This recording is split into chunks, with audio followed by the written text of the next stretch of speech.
صحیح البخاری کتاب اذان کا بیان باب رات کی نماز حدیث نمبر 730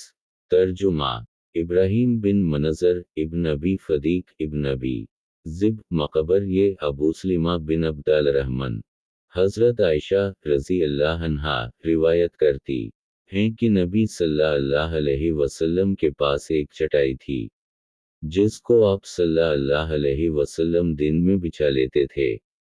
اور رات کو اسی کا پردہ ڈالتے تھے تو کچھ لوگ آپ کو پاس جمع ہونے لگے اور انہوں نے آپ کے پیچھے نماز پڑھنا شروع کر دی۔ صحیح البخاری کتاب اذان کا بیان باب رات کی نماز حدیث نمبر 731 ترجمہ عبداللہ بن حماد وحیب موسیٰ بن عقبہ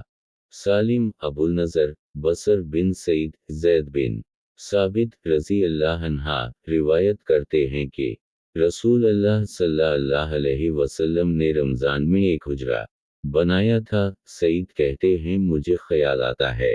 کہ زید بن ثابت رضی اللہ عنہ نے یہ کہا تھا کہ وہ چٹائی کا تھا اور اس میں چند شب آپ نے نماز پڑھی۔ اس کا علم آپ کے اصحاب کو ہو گیا اس لیے انہوں نے آپ کی نماز کی اقتدا کی، مگر جب آپ کو ان کا علم ہوا تو بیٹھ رہے۔ پھر صبح کو ان کے پاس تشریف لائے اور فرمایا کہ میں نے تمہارا فعل دیکھا، اسے سمجھ لیا، یعنی تم کو عبادت کا شوق ہے، تو اے لوگو